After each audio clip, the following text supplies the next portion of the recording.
It is I. It's just me. I'm alone this time. There's nothing wrong with being alone. If you're listening, you might be alone. I don't know many people who listen to podcasts in groups or pairs. I know there's some people that do. I've heard of it happening before. I always found that kind of odd, to be honest, because I've never listened to a podcast with another person. I've been listening to podcasts since like 2006. And I don't think one time I've listened to it with a person. Why am I alone? I'm alone because Dustin's very busy and we won't be able to sit down and record together this week. I'm alone because I'm the only person of everyone I try to sub in for Dustin to have watched what I'm talking about tonight. And so it's fine. So I'm putting this episode out on Friday the 13th. So if you listen to this, happy Friday the 13th. Hope your day has not been unlucky. Speaking of unlucky and horrible chance and uncontrollable circumstance, let's talk about Melancholia. We're alone. Life is only on Earth. And not for long.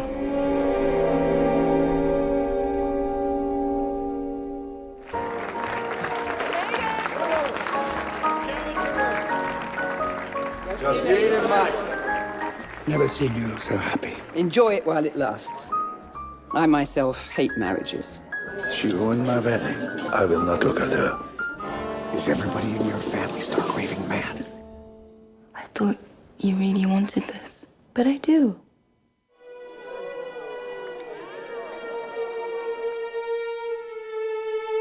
What star is that? Melancholia is just gonna pass right in front of us, and it's gonna be the most beautiful sight ever.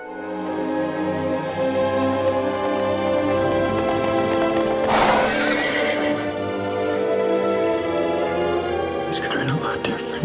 What did you expect? I'm afraid of that stupid planet. Dad said there's nothing to do. Then he's forgotten about the magic.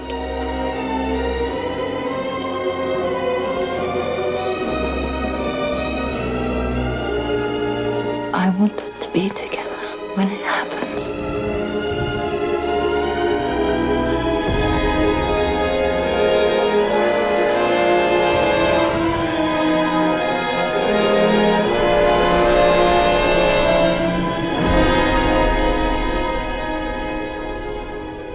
All right, Melancholia. That is the 2011 film directed and written by Lars von Trier. Stars Kirsten Dunst, Charlotte Gainsbourg, Alexander Skarsgård, Brady Corbett, Cameron Spur, Charlotte Rampling, Jesper Christensen, John Hurt, Stellan Skarsgård, Udo Kier, and Kiefer Sutherland. A lot of those roles are, I'll say, supporting. The main players here are Kirsten Dunst, Charlotte Gainsbourg, Kiefer Sutherland, and I suppose Alexander Skarsgård. The film is about a couple of sisters who are very different from each other, and their, family issues or their relationship is sort of displayed in its extremes as a rogue planet is on a collision course with the Earth. I said recently on the show that I occasionally need movies to take me to the suffering part of the human condition. Many movies tell you, a story with all the boring parts taken out. And so you see like a conclusion and you see what's usually a happy ending or some sort of at least makes sense bittersweet ending or some kind of like stuff that feels like it was written by a writer, And so with art films, what I like is the often hard truths they portray and the subtlety of the acting and the writing. It's a lot less writery and a lot less Hollywood and a lot more real life feeling. and usually a lot more mature, and it's usually a lot more fun and challenging for an actor to play.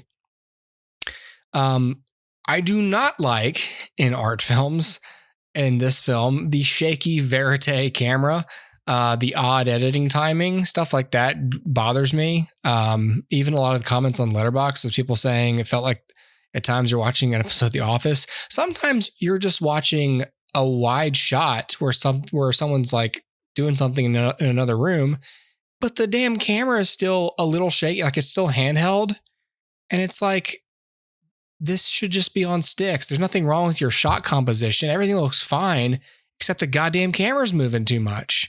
Would you put it on a tripod, please? And then other times where it's like the camera's moving, it's like, all right, like maybe it needs to be handheld, but like, can you rehearse at all? And maybe you did. It's just that there were times where like people bend down, they leave frame, the camera's late to follow them. And it's like, this is you're either not rehearsing this, and so the cameraman has no idea when, the actor is going to duck down or leave frame, or you're intentionally pissing me off. Either way, doesn't make for a nice viewing experience, which is a shame because there are other shots in this film that are just gorgeous.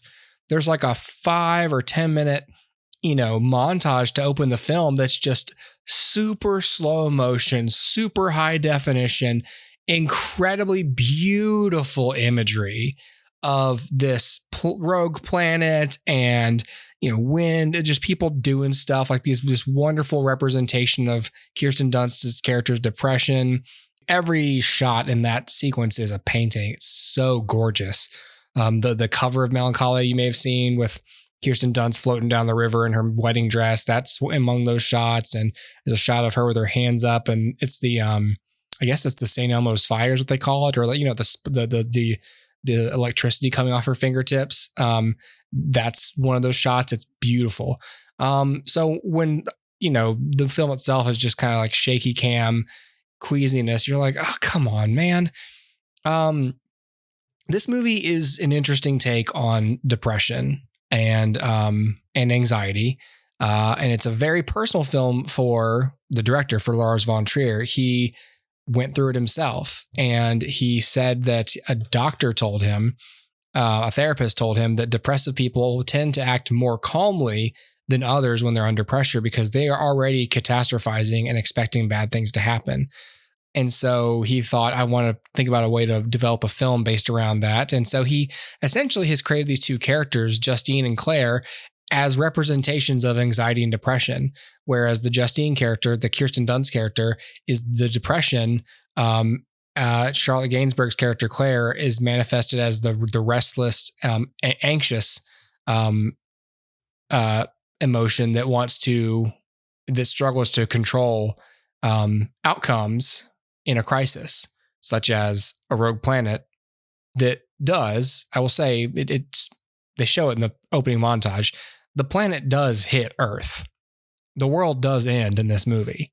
You're not sitting around waiting to see whether it happens or not, because that sort of tension would kind of just distract from the human drama of how these two very different people, and therefore anyone with anxiety or depression, kind of behaves in a crisis. And so like it's split up into two parts. Part one is Justine, part two is Claire. And so the part one deals largely with Justine's wedding and, a very true to life, say many people, representation of how depression, and especially the heavy depression that she is experiencing, how that tends to manifest.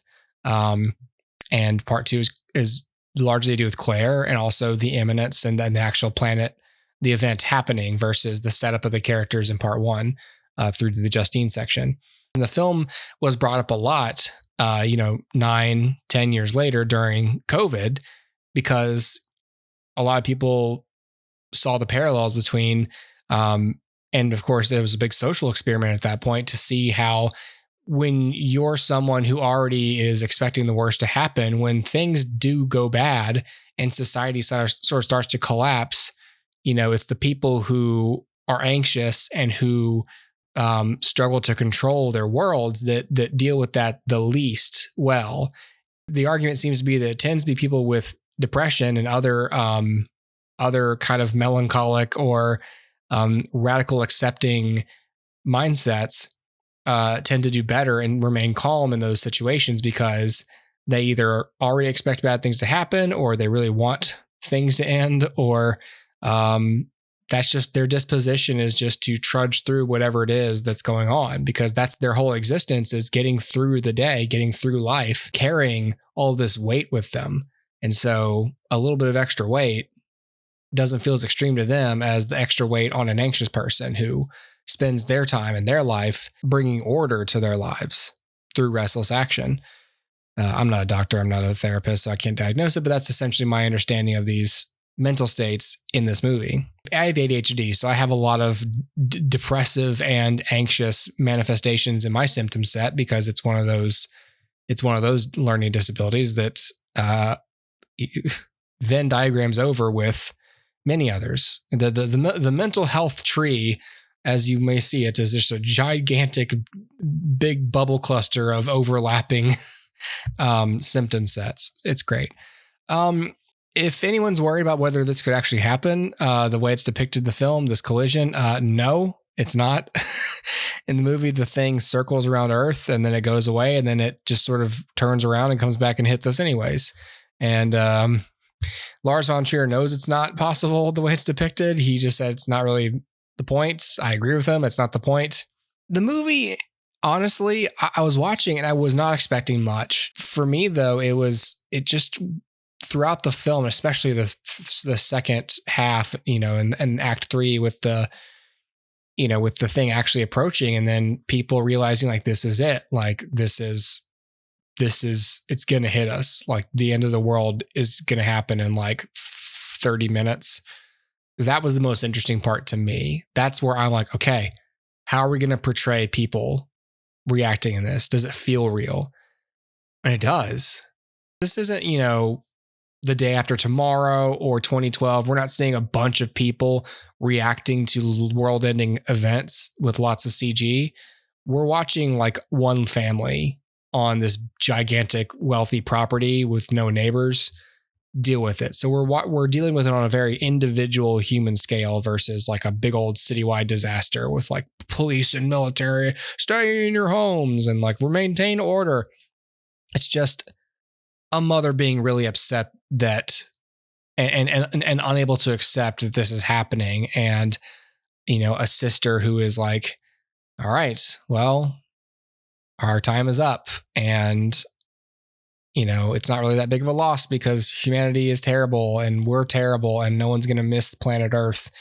And so I'm sitting here thinking about all this, and so for me, just what feeling does this elicit in me? And it makes me think about how small we are and how much of our experience is a construct, and an unfair construct at that, and how much of our lives that we've just invented to distract ourselves from catastrophic forces completely outside of our control, like rogue planets and, the sun expanding and burning us up, or the earth becoming uninhabitable one day and all of us dying from exposure, it's all these things. Like, we can't sit and think about that all the time, or we'd go crazy, we wouldn't be able to handle it. It would be too much. And throughout human history, other than once we kind of got done with figuring out how to survive, all of our free time just got spent distracting ourselves from that existence. Like, after I finished the movie, I Googled a bunch of like, what will it look like when the world, how can the world, and then like, so if you Google like, that stuff and the rabbit hole you go down, you start to read a lot about how the 4 most likely ways that we know, absolutely know will happen that will end the human race and will end life on Earth. And it's the sun going to a red giant and expanding past our orbit, and so burning up the planet, and so therefore all of us die. And even before that happens, like, all the ocean will boil and evaporate, and so the vapor of the water will get so thick that the temperatures on Earth will become uninhabitable, because it's just going to essentially, bake us and over a long period of time, and we'll just die before that. A rogue planet could happen, not very likely at all, but there's millions of them. That's the Milky Way is full of, planet-sized objects that could, go rogue and end up hitting us. Maybe climate change, like all those things, like have the potential to seriously mess up or destroy the planet. It's fucking terrifying. It really is terrifying. And I slept horribly last night because I just ended up having nightmares because I went to bed after reading a bunch about how the world is going to end and how much it sucks and how much consensus there is about when it will happen. And like I said, it's too much. And so we spend a whole lot of time inventing things to take our attention, like TV shows and art and money and government and clothing and jobs and houses and healthcare and all these things that are necessary, but when you really look at them in the grand scheme of the history of the universe and of our time on the planet and how quickly and how suddenly it can just come to an end just like that. And not just for an end, it's not like you will cease to exist. There will not be any proof on the planet, if the planet remains intact, there will not be a shred of proof that we ever existed. There's no data. There's nothing. There's no buildings, houses, computers, people, data storage facilities. Nothing will survive this. It all goes. It all goes. And so what I'm thinking about during the climax of this film, I'm watching Charlotte Gainsbourg cry and she's, going through all this stuff. And for me, it's like, I'm sitting here thinking about what would I be thinking about other than like, oh my God, my family and all this. When you zoom out, you ponder like all of human progress and innovation and evolution that happened over tens of thousands and millions of years. All of that progress, all those gains, all the suffering, all the sacrifice can still make it to this moment and ultimately just end. And that is heavy. And it's not a film about appreciating what you have or living life to the fullest or anything like that. A lot of films, like the Hollywood ones will do that. If we're going to depress you, we're going to leave you with a message, It's not a comforting film to watch at all. It's not comfortable. And if you've listened this far into the podcast without turning it off, then you can handle this film. You can handle the feelings that it may elicit in you. I've written about this before in my essays. You can check those out if you want to. If you're interested in my essays, I write about a lot of bleak shit like this. Just go to jconnor.substack.com, jconnor.substack.com. That's where I write an essay every month and I write a newsletter every month. And the essay is bleak. The newsletter is not. Little light, little dark. But you can handle this movie. And for me, it brought these feelings back. I write about this where if people thought more about this sort of thing and they thought about it with the proper mindset, like obviously I don't want people sitting around just constantly thinking about when the world is going to end or if, but generally a serious minded person who is going to think about the inevitability of death, the inevitability of, the Earth's destruction, that kind of stuff. It is a terrifying prospect. And if you don't fall into a depression thinking about it, if you can get to the acceptance part, you kind of walk away with this insane gratitude for where you are right this second. The miracle that happened that even allowed you to exist. The idea that the planet supporting life to begin with being just the right size, just the right distance from the sun, just the right orbit, just the right conditions, like all the stuff that had to go right for me to be sitting here right now, recording a podcast, recording my voice into a microphone and you guys hearing it because of the internet and smartphones. That's fucking crazy. And so that ending one day is sad and scary, but it's also like, it's kind of a miracle to even exist to begin with, huh? Like when you think about how the odds against it even happening already, you're like, ending? I don't want that, but I get it. I understand how that would probably end one day. Nothing lasts forever, and really nothing lasts forever. sorry to get deep on you like that. Melancholia, obviously, like, do I recommend you see the movie? Again, if you've listened this far without turning the podcast off, I say yes. You're clearly able to handle this. And not everyone wants to watch a movie like this. Not everyone wants to watch a movie where the world ends. And life in between the beginning and the end seems like a struggle and like a chore and hopeless. Not everyone wants to watch a movie like that. So if you do, this is the film for you. I think the imagery and the beauty of it is worth seeing. I think Kirsten Dunst's performance is worth it. I appreciated what it was trying to do. I don't know if I'm going to watch Lars von Trier's other films, but I'm glad I watched this one. It made me think a lot, obviously. It brought up a lot of feelings that I already think about this stuff a lot. That's the thing. Your mileage is going to vary, as Dustin likes to say. Your mileage will vary on how you react to something like this, because if you've never thought about this before, it's one of those intellectual exercises. You might do yourself a favor by sitting there and thinking about it. How would you react?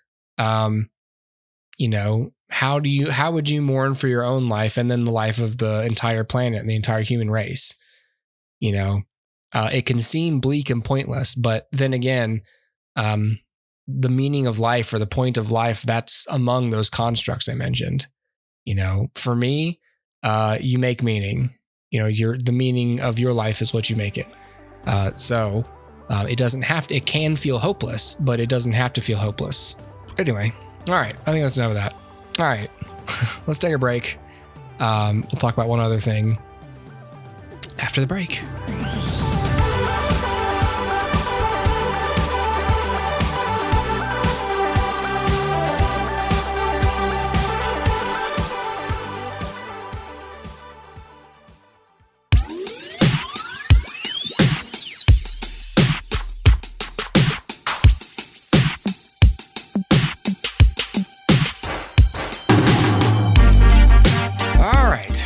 You still with me? That's cool. All right, great. I'm glad you are.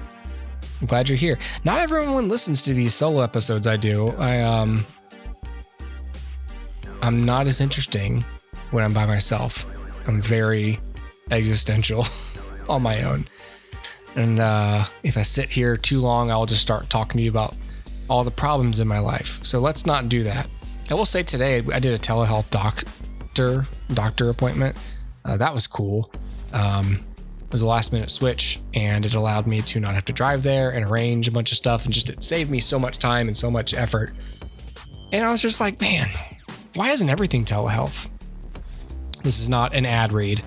If there's an appointment like this one was, where it's just like, hey, everything's good, let's just renew, let's just refill all the medications, and let's keep everything the status quo. Let's keep it all how it is. Wouldn't it just make life easier for people? And shouldn't we just make life easier? Especially when you watch Melancholia. Like, can we just make life easier for people wherever we can, please? Can we just let people work from home if their job doesn't require in-person, presence? Can we just make everything telehealth unless it's like, a more hands-on appointment? Can we just do that, please? After all, technology does allow us to do this. So speaking of technology, speaking of what we can do with technology, let's talk a little bit about the new season of Black Mirror. What do you want to watch? Can't really do another true crime. What about... Oh my God. She even has your hair. The first question any platform is going to ask is, what's the hook? First step is to recognize that you're not in control of this.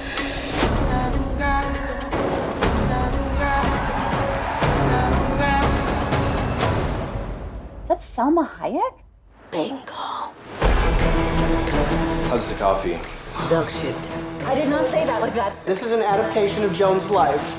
Can everybody that has Streamberry watch this? Hey, how you doing out there? Cool. Fuck! This guy had been abducting people. So that's what your documentary's about? The details are so awful, it is irresistible. I love it. 2 years down in the mission, the man is lost. And we both feel that you could use a break. I think I'd like that very much. She got kicked off the movie set weeks ago. Nick's offering $30K for the first photo of her. Half of these assholes would kill themselves if we didn't take their picture. Miss Day? This way, you skunk!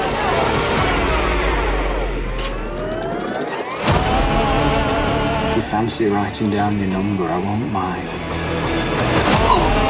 I'm a crazy person. You're not crazy. I'm a murderer.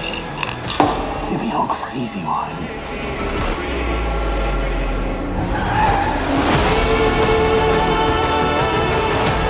It has taken you over. And you must be humble in the face of it.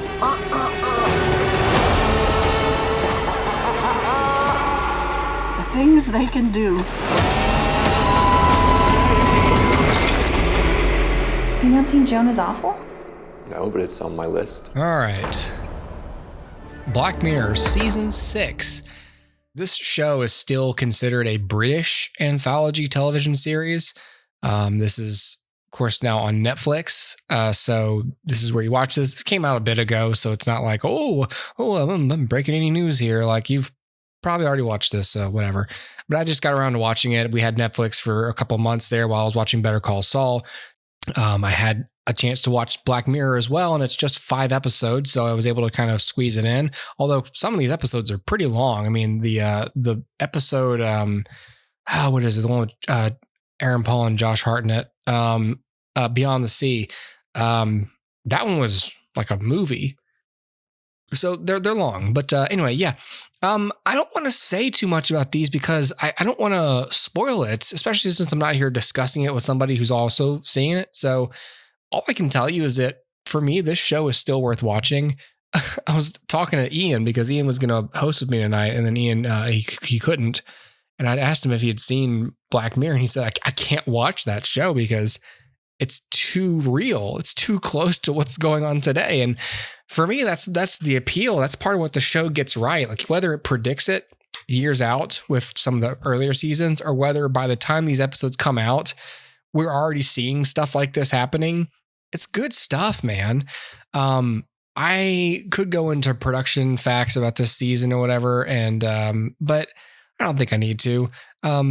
This show, especially on the 6th season, if you want to know my thoughts on the 6th season of this show, I really enjoy the show. This is one of those shows for me that has rewatch value, right?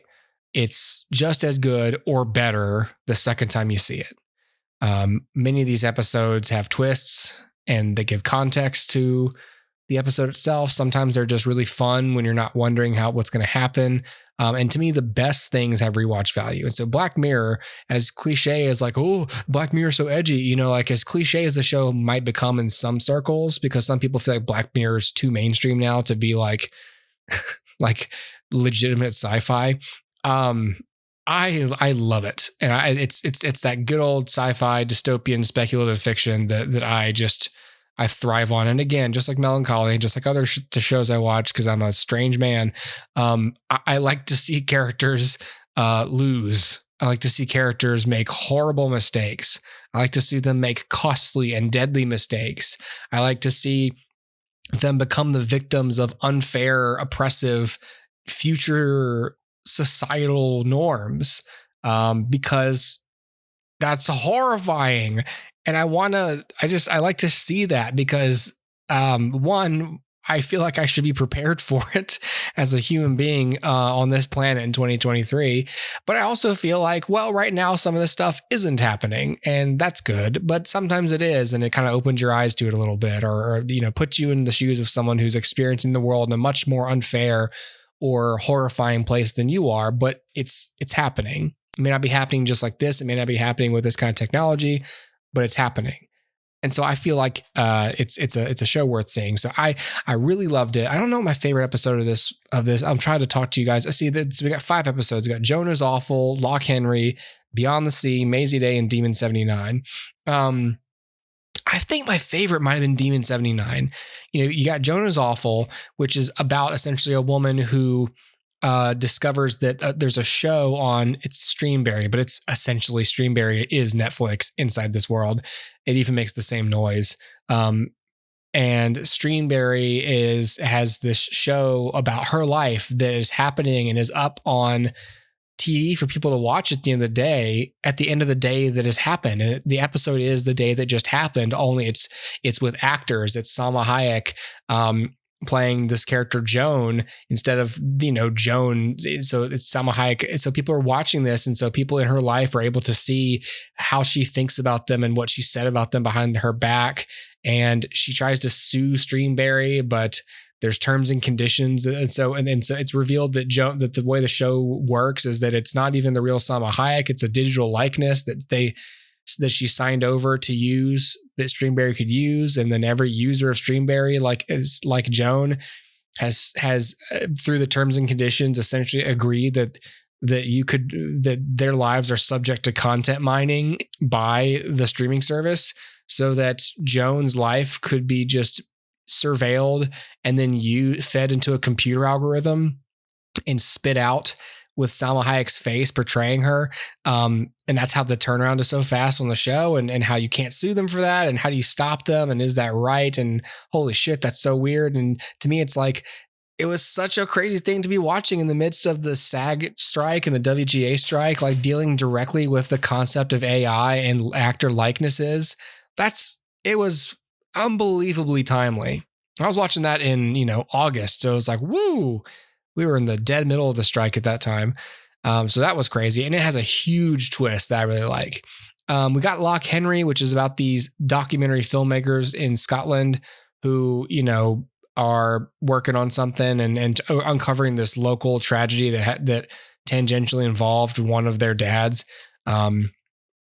as a victim of this, supposedly. And I didn't like it as much. I wasn't into it as much. Didn't feel much once it was over. But I suppose it had something to say about the contentization of tragedy and our current tendency to consume other people's pain as entertainment. True crime podcasts and just all these movies, especially on streaming services, that get made within a year of something happening on the news cycle. And so, like, we're seeing a movie based around some wild kidnapping story or some murder or a documentary about it. It's just all these documentaries about terrible things that happen to people. And everyone's like, oh my God, I have to eat it up. And assholes like me who are like, yes, human pain, human suffering. It's like, I don't like to see real people suffering. I don't want to hear about real people suffering.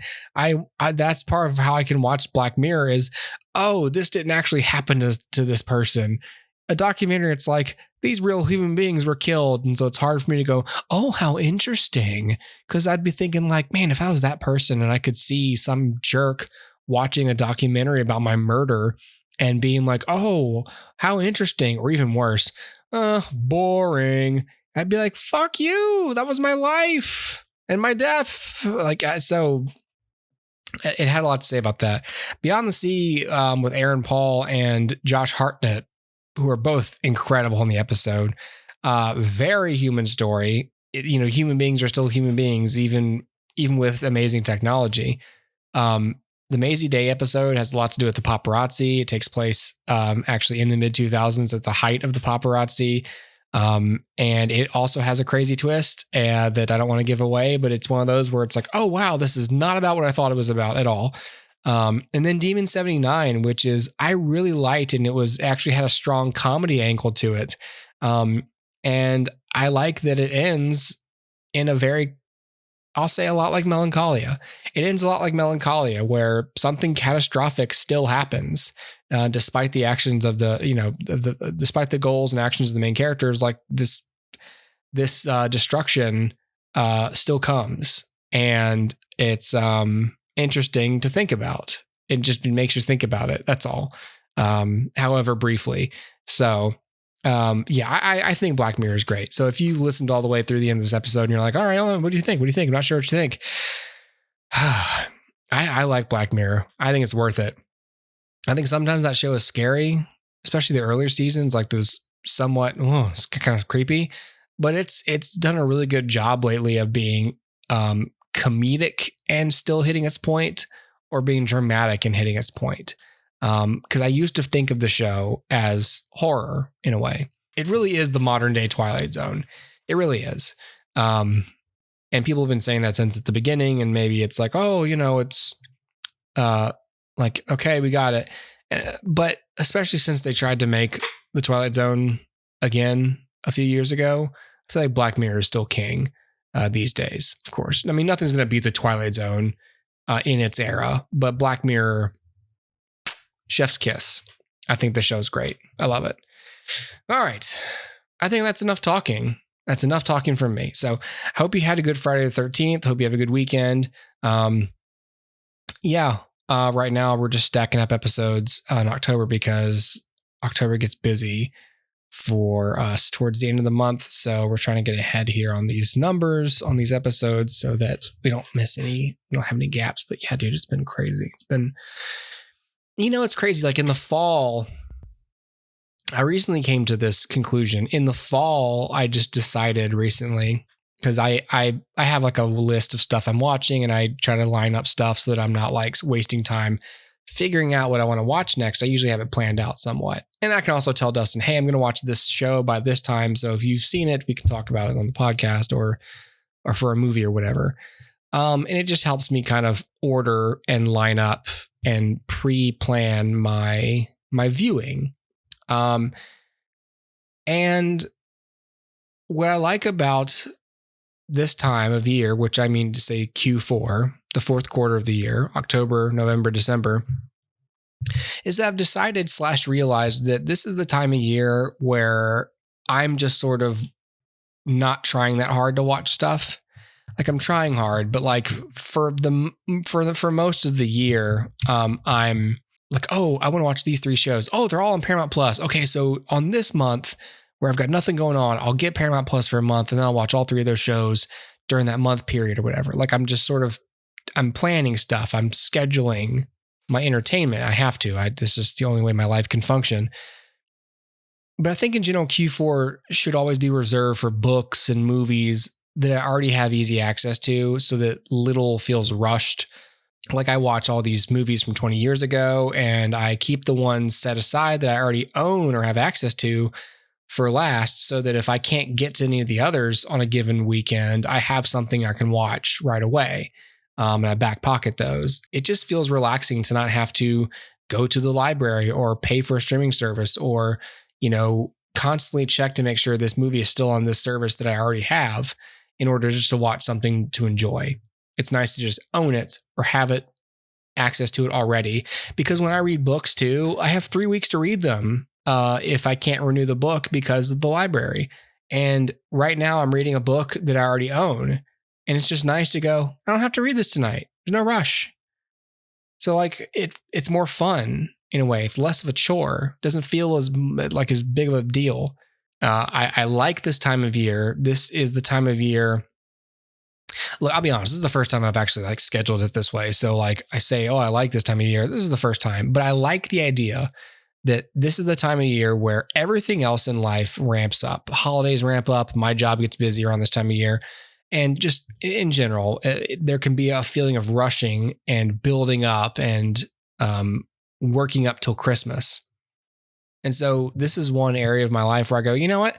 Well, let's slow down. Let's just make it really easy to watch things or read things. Let's not make it difficult. Let's do all that stuff in the other months of the year. Let's do that in the winter, and let's do that or not even the winter. I might extend this through March because I like this idea, but let's use the hot months. Let's say, let's do April, May, June, July, August, September. Let's make that the time where we're trying to read the newest book out there. And so there's a waiting list, or we're trying to watch the latest show. So we're cramming episodes in, or let's use that. And it's like, yeah, but the other months, the fall and winter months, let's chill out.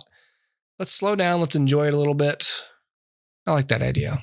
So I hope you're going to do the same thing. I hope to inspire you to do the same thing and just relax about stuff a little bit more. Let's chill out, you know? The heat makes us crazy. It makes us feel crazy. We do crazy things. But when it gets cold and cool and nice outside, let's just, hey, whatever, man. Just chill out. It's no big deal. So, okie doke. Oh. All right. That's all I've got for you this week. Stay safe. Enjoy it. And I will see you back next week. Cheers.